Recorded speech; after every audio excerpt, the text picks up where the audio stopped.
नमस्कार, बहुत स्वागत आपका अनादि टीवी पर। मैं हूं आपके साथ पारुल। स्पॉटलाइट देख रहे हैं आप और आज बात करेंगे त्यागी के टेरर पर भारी योगी का डंडा।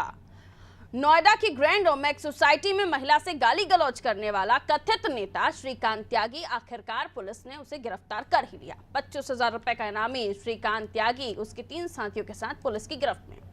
ये सबूत है इस बात का कि योगी सरकार निष्पक्ष कार्रवाई कर रही है। योगी सरकार अपराधियों पर लगाम लगाने में अपने लक्ष्य तक पहुंच रही है। अगर गालीबाज श्रीकांत उन नेताओं में शामिल था जिनका बीजेपी से कोई ताल्लुक भी है, तो वो भी बख्शे नहीं जाएंगे। ये संदेश श्रीकांत की गिरफ्तारी के बाद साफ हो गया। पहले अलग अलग राज्यों में एसटीएफ की टीमें तैनात थी और श्रीकांत त्यागी भी अपने ठिकाने बदल रहा था। फिर श्रीकांत के सरेंडर करने की भी खबरें आने लगी, जिसके बाद श्रीकांत त्यागी को गिरफ्तार भी कर लिया।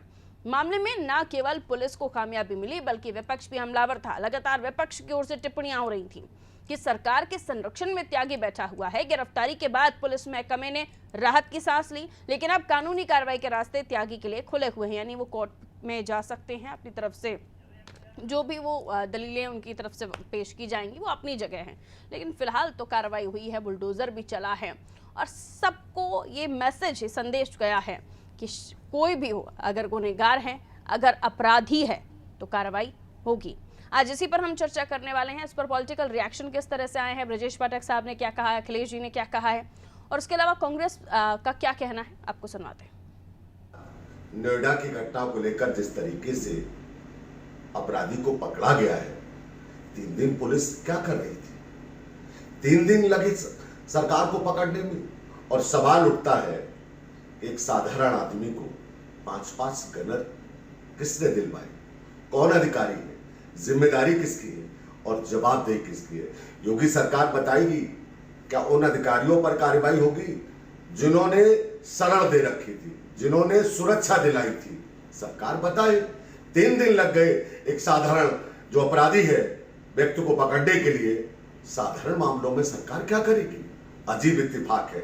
सुरक्षा सरकार देती है, अपना कार्यकर्ता मानने से इनकार करती है, तो चाल और चरित्र और चेहरा भारतीय जनता पार्टी का समय समय पर नजर आता है। कांग्रेस पार्टी मांग करती है कि अविलंब उन लोगों का भी खुलासा किया जाए जो त्यागी के साथ थे। अभी आपने देखा ये भारतीय जनता पार्टी का गुंडा क्या कह रहा था महिलाओं को? त्यागी जी देखा क्या कह रहा था? त्यागी। और देखिए 9 अगस्त के दिन पकड़ा उसको। कितना बड़ा अपमान किया गिरफ्तारी। ये बीजेपी के लोग जानबूझ के 9 अगस्त के दिन पकड़े। इन्हें पता था कहाँ है वो अपराधी, क्योंकि बड़े बड़े मंत्रियों से उसका संपर्क था, विधायकों से संपर्क था। और लोग तो यहाँ तक कहते हैं कि मुख्यमंत्री आवास में बैठे लोग बचा रहे थे। बताओ, जो सरकार बुलडोजर लेकर के चलती हो, जो सरकार कहती हो कि हम 0 टॉलरेंस रखते हैं कानून व्यवस्था के लिए, वो बताओ क्या भाषा इस्तेमाल कर रहा था उस महिला के लिए? हम और आप कभी वो भाषा इस्तेमाल नहीं कर सकते किसी के लिए, लेकिन बताओ वो बीजेपी का बड़ा नेता क्या भाषा का इस्तेमाल कर रहा था? बताओ, भाषा ऐसी कोई इस्तेमाल कर सकता है महिलाओं को लेकर? और इनकी सरकार में ऐसे एक नहीं है, न जाने कितने लोग छिपे हुए बैठे हैं। हमारी सरकार अपराध पर 0 टॉलरेंस की नीति आगे काम कर रही है, बढ़ रही है।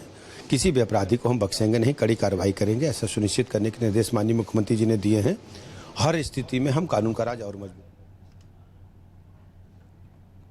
तो बख्शे नहीं जाएंगे। अगर अपराध किया है, गुनाह किया है, तो कार्रवाई जरूर होगी। संदेश साफ है। और अब गिरफ्तारी हो गई है। पहले तो यह आरोप लग रहे थे कि संरक्षण दिया जा रहा है, श्रीकांत को बचाया जा रहा है, लेकिन अब उस पर भी पानी फिर गया। मिलियन मेहमानों से जो हमारे साथ चर्चा में जुड़ रहे हैं, डॉक्टर उमाशंकर पांडे, प्रवक्ता हैं आप कांग्रेस के, हमारे साथ जुड़े हुए हैं। उमाशंकर जी, आपका बहुत बहुत स्वागत। हरीश चंद्र श्रीवास्तव जी हमारे साथ जुड़े हुए हैं बीजेपी से, मयंक यादव नेता समाजवादी पार्टी से, और राघवेंद्र जी हमारे साथ जुड़े हुए हैं हमारे ब्यूरो चीफ। उनसे ही हम शुरुआत करेंगे। राघवेंद्र जी, साफ है कि कार्रवाई नहीं, गिरफ्तारी तक भी पहुंची है पुलिस, और गिरफ्तारी हो जाना यानी किसी भी तरह की चूक नहीं हुई। अगर वो भागता रहा तो एसटीएफ की टीमें भी उसके पीछे अलग अलग जगहों पर मौजूद रहीं।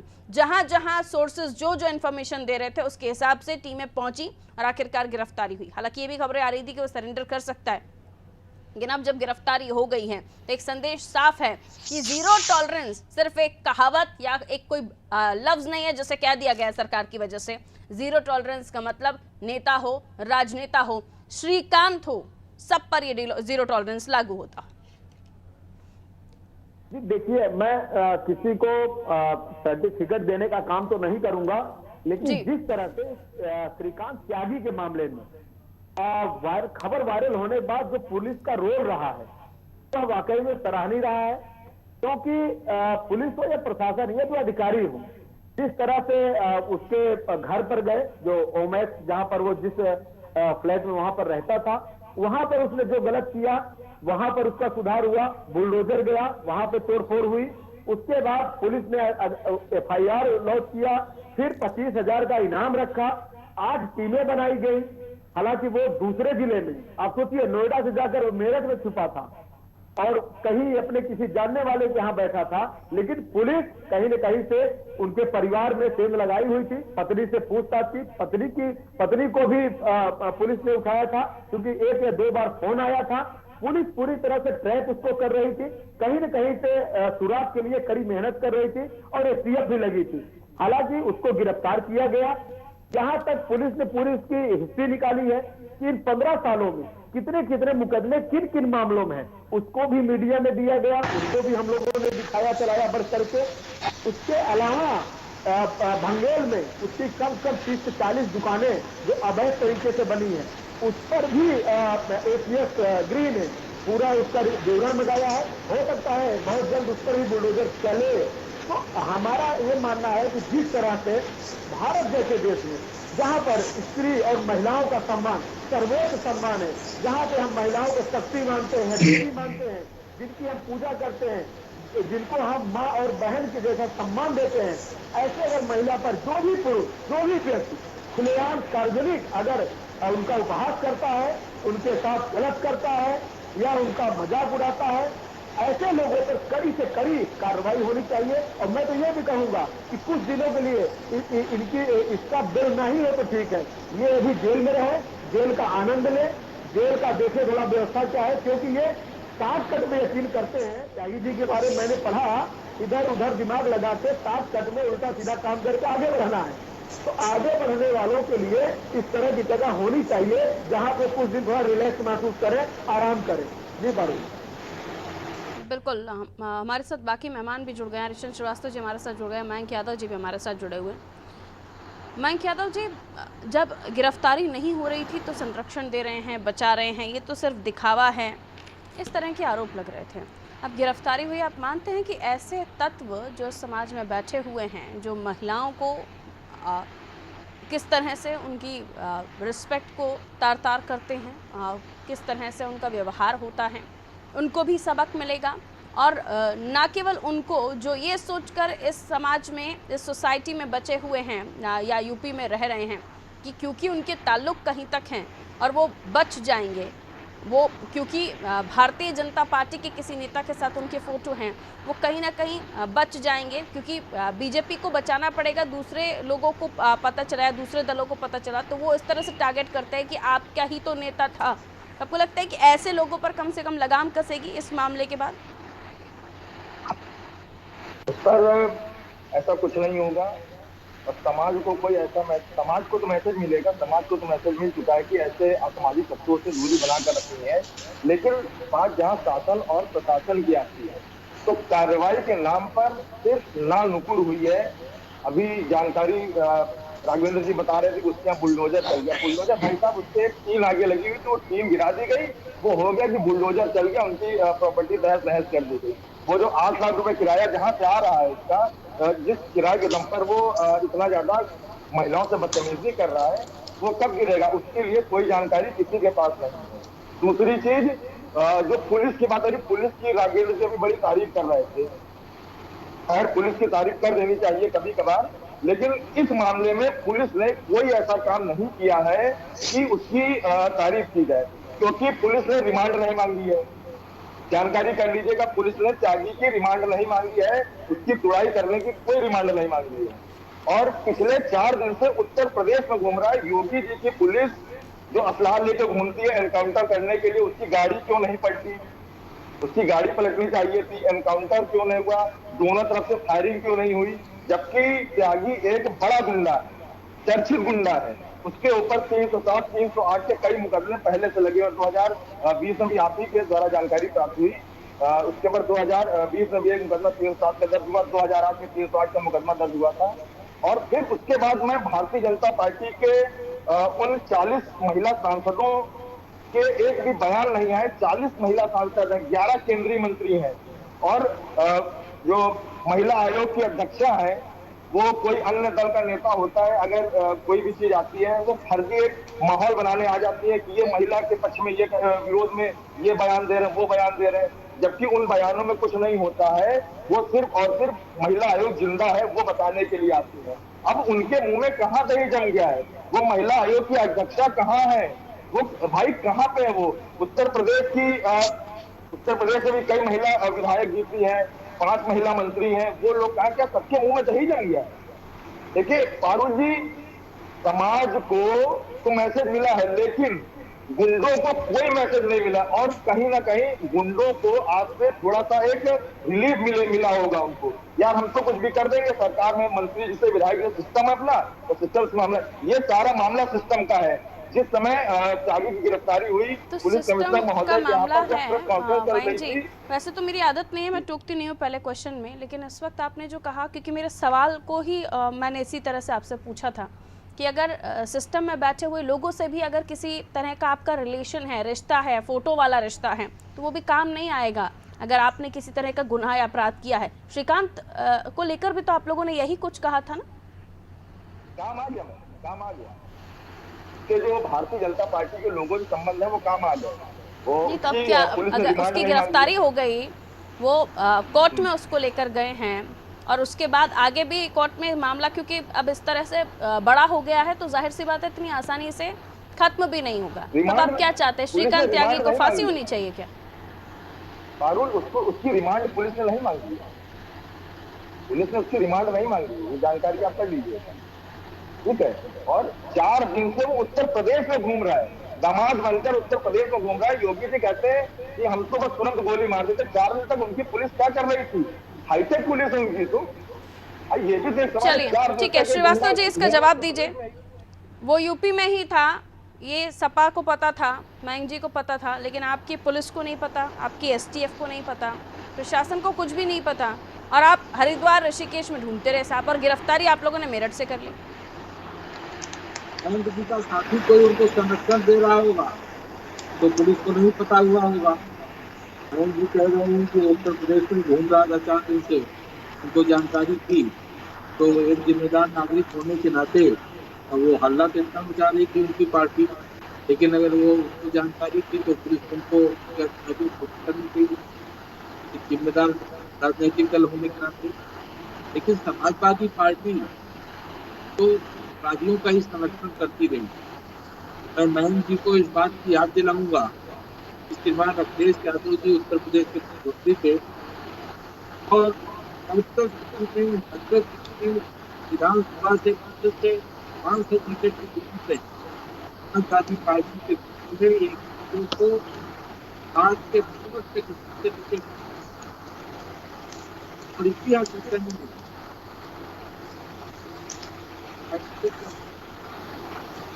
श्रीवास्तव जी, लेकिन उनका आरोप ये भी है कि जरा ये समझाइए कि पुलिस ने रिमांड क्यों नहीं मांगी? यही मामला नहीं है, कई और पुराने मामले भी हैं श्रीकांत त्यागी से जुड़े हुए। मेरा कहने का मतलब यह है कि श्रीकांत त्यागी जैसे जो भी लोग हैं, जो भी तत्व हैं, योगी सरकार के साथ बरतने वाली नहीं। सिस्टम की जहाँ तक बात है, जो सिस्टम को लेकर सवाल खड़े हो रहे हैं, कई दस्तावेज उसके ऊपर 10% थे और ये था, उसके खिलाफ कार्रवाई क्यों नहीं हुई, इसकी जो गतिविधियां हैं उस पर क्यों नहीं कोई अंकुश लगा।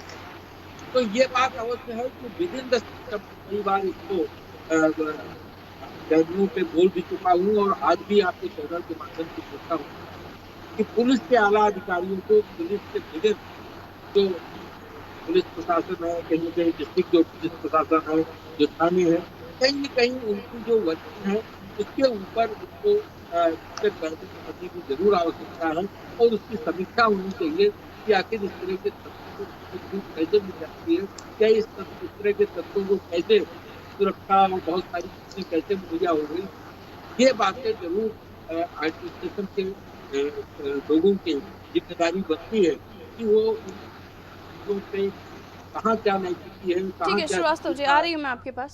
उसपे जरूर इनको विद इन द सिस्टम ध्यान देना चाहिए।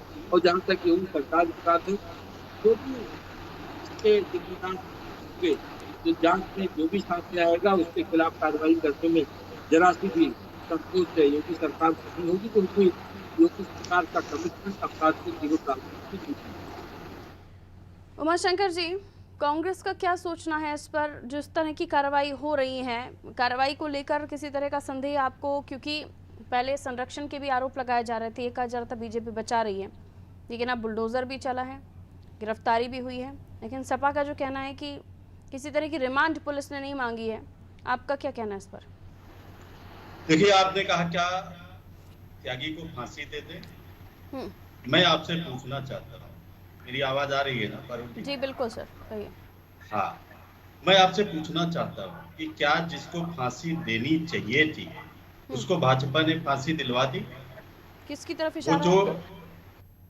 टेनी का जो बेटा था जिसने सीधे थार चढ़ा के मार डाला था किसानों को, उसको तो जमानत मिल गई थी, और जब बाद में तमाम तरीके से आलोचना शुरू हो गई तो उसको दोबारा कोर्ट ने अंदर भेजा। यानी कि सरकार की मंशा क्या थी ये स्पष्ट हो गया था। मणिलाल पाटीदार को फांसी देना चाहिए था, जो एसपी था, पुलिस अधीक्षक था। क्या उसको फांसी सरकार ने दिला दी?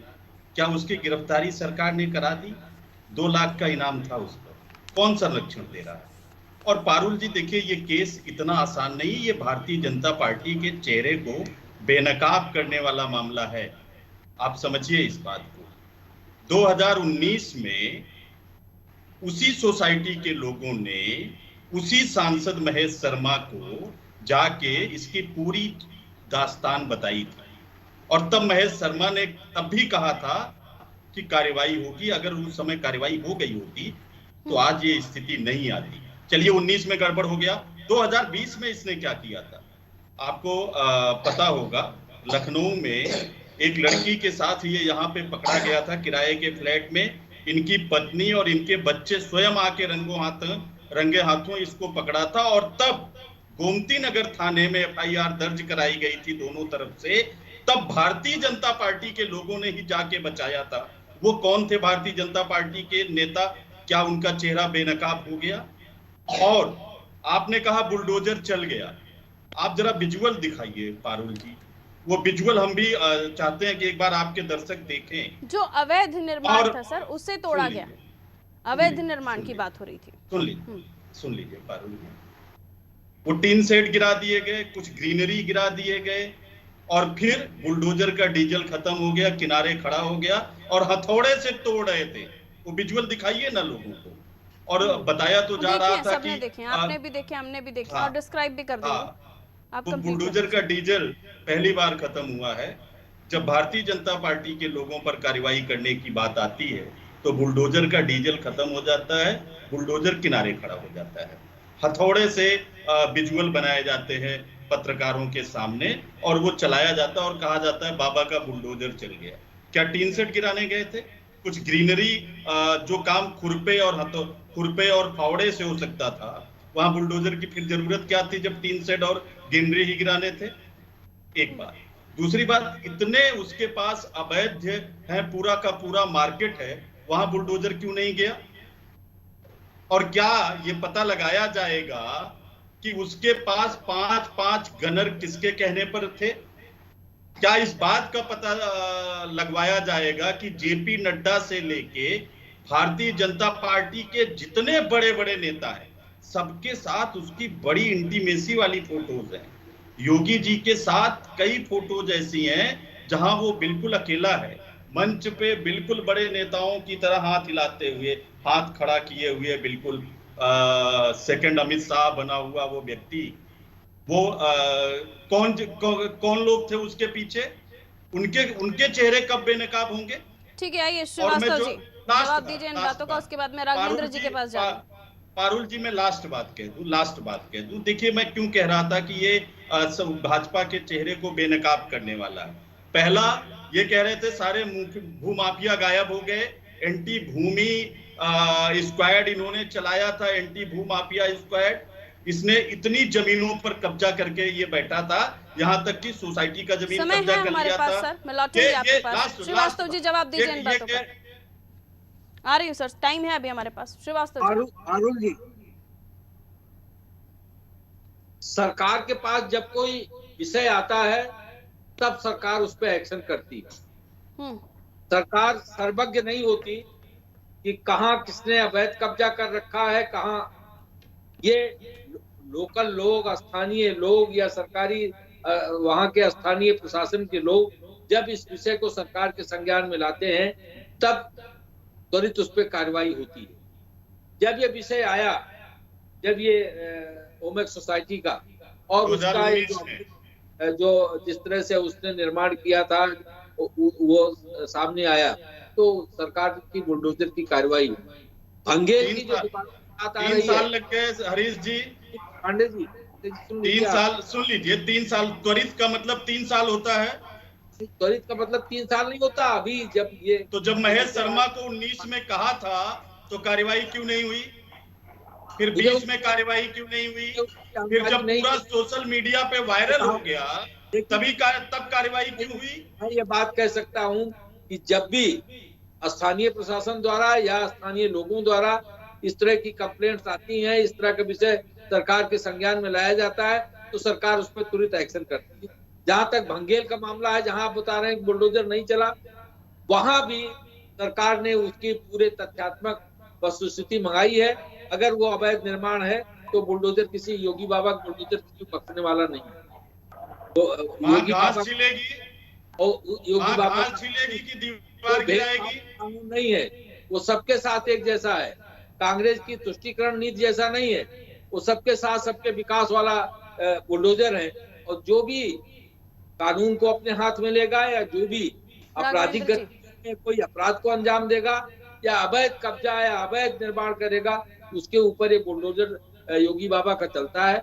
और जिसने भी इस तरह के कृत्य को अंजाम दिया है वो अभी भी उस कार्रवाई को योगी बाबा कानून कार्रवाई मान ही नहीं रहा है विपक्ष, क्योंकि उनका कहना है कि सिर्फ बुलडोजर दिखाने के लिए पहुंचा था, बाकी जो काम जो तोड़ना था वो हथौड़ों से भी तोड़ा जा सकता था, यानी फिजिकल पावर से भी तोड़ा जा सकता था, मैन पावर से भी तोड़ा जा सकता था राघवेंद्र जी। और अब जब कोर्ट में गए त्यागी और उसके बाद पुलिस ने रिमांड मांगनी चाहिए थी तो वो भी नहीं मांगी गई। क्या समझाएंगे इस पर दर्शकों को? जी देखिए, ये अगर देखिए मैं किसी पार्टी का नहीं हूँ, ठीक है ना, मैं एक न्यूट्रल पत्रकार हूँ, लेकिन मैं बता रहा हूँ, देखिए ये लोग विपक्ष है और ये पूरी तरह से खाटी विपक्ष है, इनको मैं कहूंगा। अगर कोई भी व्यक्ति अगर किसी अनाथालय में जाकर अगर वो पैसा बांटे तो उसमें भी ये सवाल खड़ा कर देंगे, अरे पैसा आपने सिक्का क्यों बांटा, आपने नोट क्यों नहीं दिया, आप नोट देते तो ज्यादा सही था, आपने सिक्का बांट दिया। तो ये विपक्ष है, इनका काम है कि चीजों को ढूंढना और उसको बताना, कमियों को बताना। लेकिन मैं इस पूरे विषय के बारे में बात कर रहा हूं।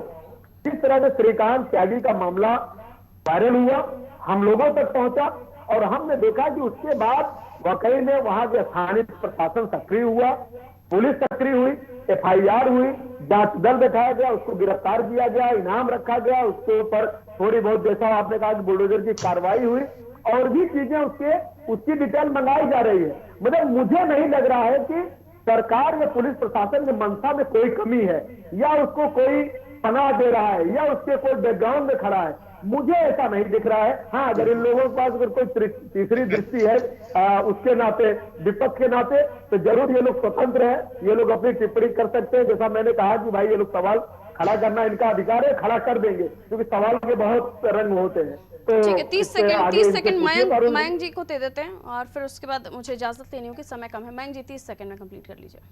आपसे और राघवेंद्र जी से एक ही सवाल है कि श्रीकांत त्यागी को कथित नेता की जगह आप लोग भाजपा नेता क्यों नहीं करें, जबकि कई प्रमाण है कि वो भाजपा का नेता है और वो एक कोठी का कब्जा करके बैठा है जहां उसने अपना कार्यालय बनाया हुआ, वहां पे भाजपा के बड़े बड़े पोस्टर है। मोदी नगर विधानसभा से वो भाजपा का प्रत्याशी बनना चाहता था।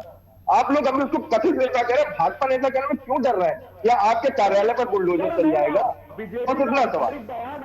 सर, निष्पक्ष जब पत्रकार होता है ना तो हिमाकत नहीं होती किसी की कि बुलडोजर लेकर पहुंच जाए। मयंक जी, ये आप लोगों से जब सवाल पूछा जाता है ना तो आपको न जाने कौन सी चिमटी लगती है और आप सवाल दूसरों से पूछना शुरू कर देते हैं। आप सवाल के बदले सवाल पूछते हैं, आप सवाल की जवाब। मैंने अभी तक आपसे ऐसा कोई सवाल ही नहीं पूछा। कार्रवाई तो आपके समय पर भी हो जानी चाहिए थी। कई ऐसे लोग हैं जिन पर कार्रवाई योगी सरकार ने की है, आपकी सरकार भी तो थी। उन लोगों को योगी सरकार ने क्यों पकड़ा? जब सवाल पर आप दूसरे पे सब उंगली उठाने लगे ना तो आपके अंदर जो खोट है वो नजर आने लगता है। शर्म आनी चाहिए आपको, शर्म आनी चाहिए आपको। आप लोग क्यों अरे डरते तो आप लोग हैं सर, डरते आप लोग हैं। उन सवालों से जो आप लोग चुपते हैं, आप लोगों को जो सवाल चुपते हैं उनसे आप लोग डरते हैं। जब पत्रकार सवाल पूछे तो डरते आप हैं, क्योंकि आपकी भी सरकारों के समय इस तरह के काम होते थे ना, इसलिए आपके पोल ना खुल जाए। रहने दीजिए सर, रहने दीजिए, समझ गए। आपसे सवाल पूछा जाए तो आप सवाल ना दीजिए, सवाल का जवाब ना दीजिए, आप दूसरों से सवाल करने लगिए। ये आपकी आदत है सर। बहुत बहुत शुक्रिया हमारे साथ जुड़ने के लिए। तो उत्तर प्रदेश में जो कार्रवाई हो रही है उस कार्रवाई पर सवाल उठ रहे हैं, क्योंकि कहा यह जा रहा है कि अगर बीजेपी नेताओं के साथ उनके फोटोग्राफ्स हैं तो क्या वो बीजेपी नेता हैं। और अभी मयंक जी भी जो कह रहे थे कि कथित बीजेपी नेता, आप उन्हें क्यों कह रहे हैं बीजेपी के नेता? हमें वो भाई पर्चा दिखा दीजिए जिसमें उनकी पोस्टिंग हुई हो, उनका कोई अपॉइंटमेंट लेटर हो या किसी एक पदाधिकारी ने उनको नियुक्ति दी हो। हमें भी तो अथॉरिटी होनी चाहिए ना बोलने की। जब हमारे पास कोई कागज नहीं है, हम खुद श्योर नहीं है, तो हम कैसे किसी का नाम ले लें? या फिर सपा में अगर कुछ होता तो हम सपाइयों में से भी किसी का नाम लेते बेवजह, अगर हमारे पास खुद के पास कोई तथ्य नहीं है। पत्रकारों पर उंगली उठाना ये विपक्षी पार्टियां बंद करें और जरा सवालों का जवाब देना शुरू करें तो जनता भी समझे कि विपक्ष धरातल पर काम भी कर रहा है, नहीं कर रहा है। जनता के मुद्दों को उठाने की जरूरत है, जनता की परेशानियों को बताने की जरूरत है। जो कार्रवाई हो रही है वो कितनी सही कितनी गलत, इस पर स्टडी करने की जरूरत है, जो होना नहीं है। दीजिए इजाजत, रखें अपना ख्याल, नमस्कार।